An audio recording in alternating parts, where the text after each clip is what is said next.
Hey, everybody, welcome to the Entrepreneur Motivation Podcast. I'm your host, Chris Bello, and today I want to be talking about my thoughts on the social dilemma. Many of you may have seen The Social Dilemma. It's a documentary on Netflix, I believe. I watched it maybe a month or so ago at this point, but I've heard a lot of people talk about it. And the thing that's interesting about The Social Dilemma is it's obviously about the dilemma about social media. It's important, it connects us, but it also increases depression and we become addicted to our phones and constantly checking notifications and messages and voice messages and who got married and who got engaged and how people's lives are better than our lives. And I just wanted to share my thoughts on it. Obviously, I don't want to ruin it for you if you haven't seen it. I definitely recommend at least checking it out and becoming more aware of how powerful social media can be, but also how dangerous it can be if we let it get out of hand. And spoiler alert, there's one little thing I want to share here that I remember that kind of stood out to me. They've got some actors and stuff, and they act out some of the dilemmas that documentary talks about.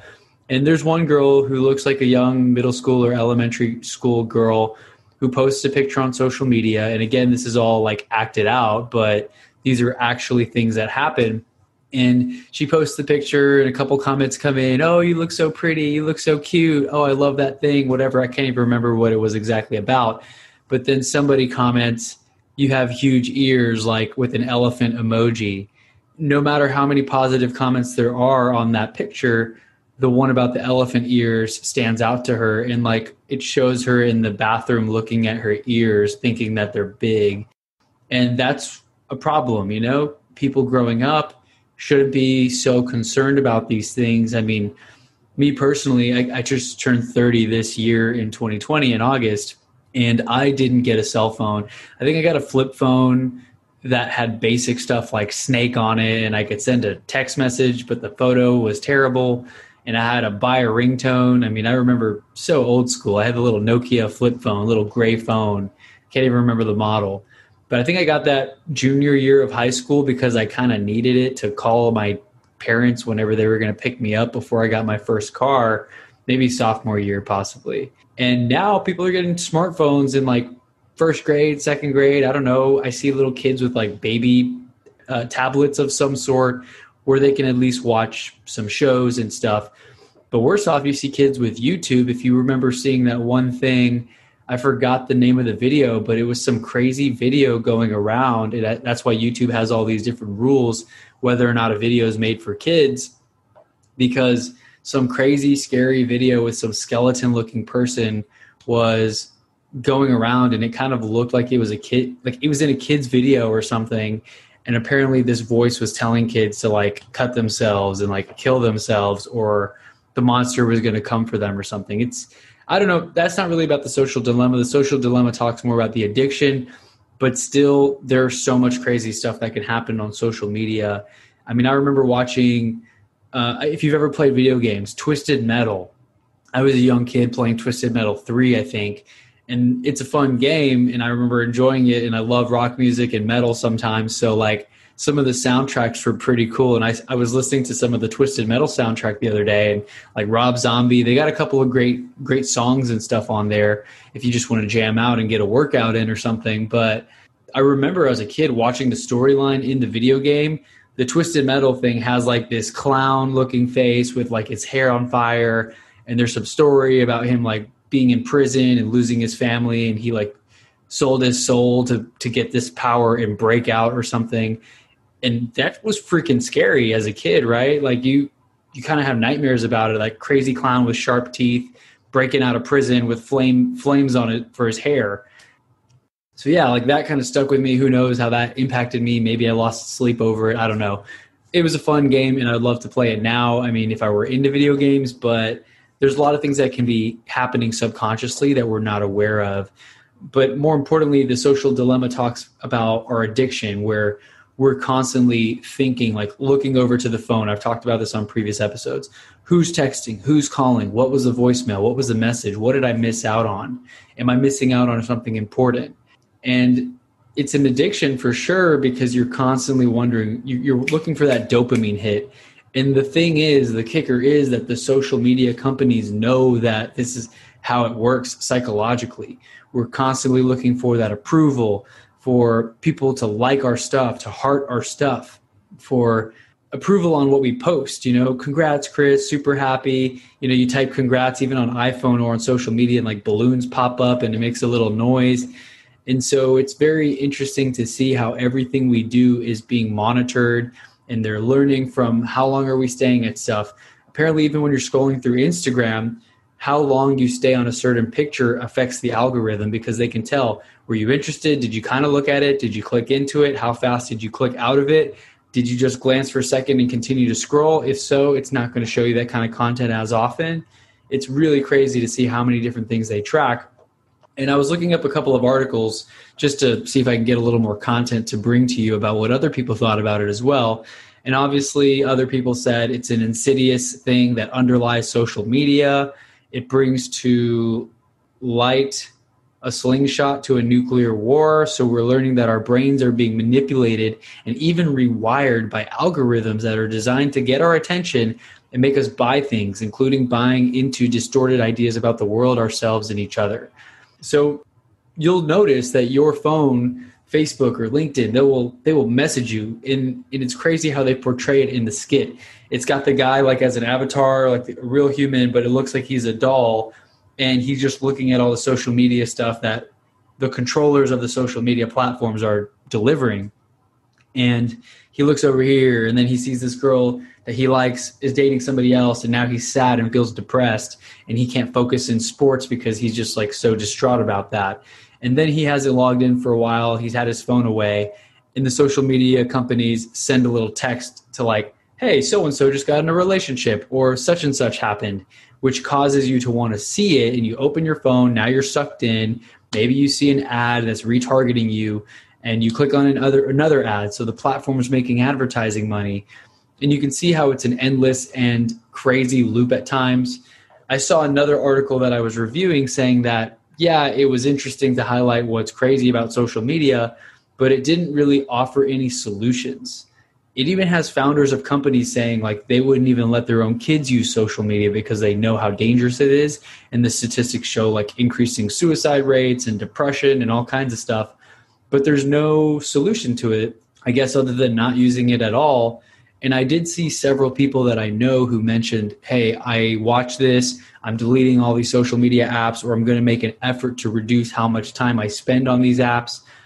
But I think it's important to draw a line, because as entrepreneurs, for those of you listening, if you're interested in entrepreneurship, if you want to be an entrepreneur, you need social media. I comment often on videos, like Tom Bello with Impact Theory had a video. He interviewed someone who talked about some of the dangers and dilemmas with social media. And I saw a couple comments on there like, I'm deleting my social media and I'm going to go live in the mountains or whatever. And I commented, social media is a tool. You realize you are watching this on social media. You would not have gotten this amazing knowledge and insight if you didn't have this video on YouTube from Tom Bello. You wouldn't be able to follow his positive messages if you didn't follow him on Instagram. We need social media to get information. And honestly, I rely on things that my friends post that I trust more than the freaking news. Like, that's just what it is. The news is out to, and I don't want to be like a conspiracy theorist or anything, but the news has an agenda to show you negative stuff because it makes you want to watch more, and that's how they sell more ads and stuff. But the crazy thing in the social dilemma is that it also says that it may show you, the algorithms may show you things that you want to see based on the friends that you have, what you watch. So you may be seeing a completely different feed than someone else, and that's how it could impact things politically, like religiously, what your beliefs are, because you're thinking that all this stuff is crazy in the world because that's all your feed is showing you.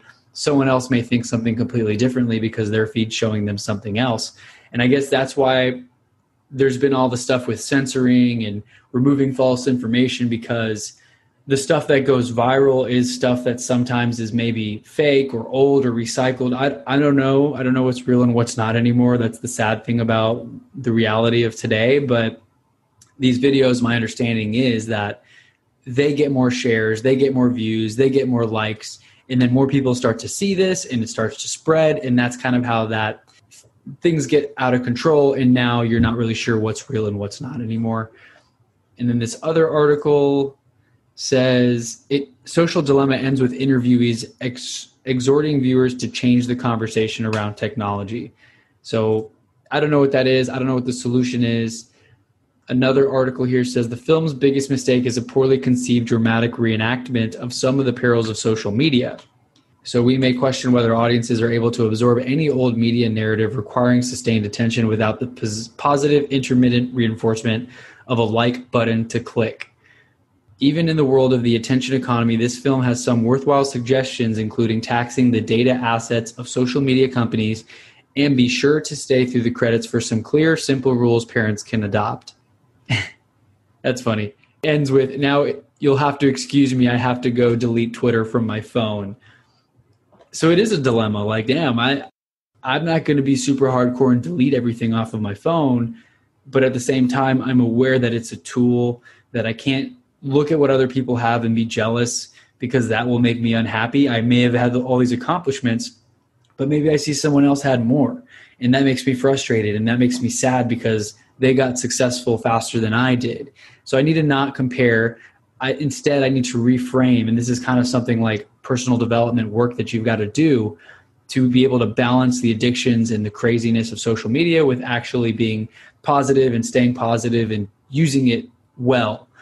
And so I choose to follow things that motivate me, that inspire me, that teach me something interesting that I'd like to learn. I'm not watching 2 hours of, I don't know, some random cartoon or show on YouTube that I used to watch when I was a kid. I'm watching interviews from amazing people about fasting, intermittent fasting benefits, health benefits, foods for your brain, like how to sleep better, a lot of those types of things where I'm learning to get better, how to optimize things, do email marketing, speak more clearly, grow your podcast. So I can see the value of that. And sure, I get a couple of ads, but I usually skip and I don't really ever fall for those, I guess. And I'm on social media, but I realize that I need to be more of a producer rather than a consumer. If I'm a consumer and I'm sitting there watching everyone's stories and looking through the feed all day, every day, that can be very toxic because that can lead to jealousy and feeling like you don't have anything, like you're in lack. Whereas I'm a producer. I have goals. I have literally like a little note card here. I have a goal to engage with 30 people on social media and to have a single post a day. So I checked off my post, but I haven't hit publish. I need to do that after I record this video.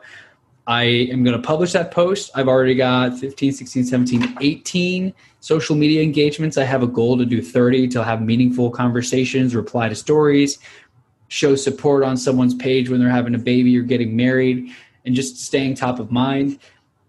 And that's my goal. I'm not just picking up my phone. Okay, I actually do pick up my phone and scroll through a lot, and I'm guilty of it, but I'm more conscious, especially after watching The Social Dilemma. I leave my phone on silent. I turn notifications off. There's a lot of hacks like that you can do to get around that addiction of feeling the vibrating in your pocket on the phone and reaching for it. If your phone's on silent, if the notifications are off, you kind of avoid that problem entirely. So yeah, my thoughts overall is just, it's worth taking a watch of The Social Dilemma. Just see what you think. I mean, obviously we're addicted to phones. There are more cases of suicide and depression, and it's a problem. And I'm not sure what the solution to that is. And I don't think it is just deleting all your social media and living in the mountains. I don't think that's not the way to stay connected with the world and to make a message, especially if you're an entrepreneur and you want to spread your message. You're here listening to me on a podcast or watching this on YouTube, so you need these platforms to get this information. Radio's dying, TV's not really a thing anymore. And so I see this as the future platforms to spread information, but doing it with moderation, doing it with these thoughts and these ideas that we're talking about today at the top of your mind. I think that's really important to keep, top of mind. So that's all I have for you today. Just wanted to give my thoughts and share a little bit about what The Social Dilemma is. Again, I don't know what the answer is. I'm learning to improve myself, and I'm utilizing all these tools in front of me that I have available to share my message, to grow my business. And I'm keeping in mind that I need to not compare, not become a consumer, but to remain more of a producer, to produce more content than I consume. And so that's my message for you. Just be a producer, produce more than you consume, do things within moderation, and just understand leveraging platforms to get your message out and to grow your business, to spread the positive vibes out there in the universe instead of spreading negativity or yelling at people in Facebook post comments and getting in fights and stuff like that. Spread the good messages, share positive stuff, and connect with other people that are like-minded. So hope everyone got something out of this message today. Have a great rest of your day. Make sure to leave a review if you have not already in Apple Podcasts. Please leave me a 5-star review.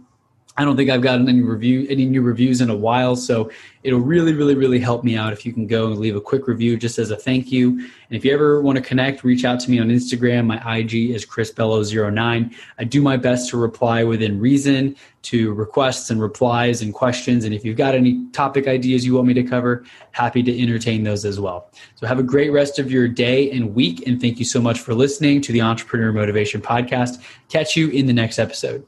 Peace.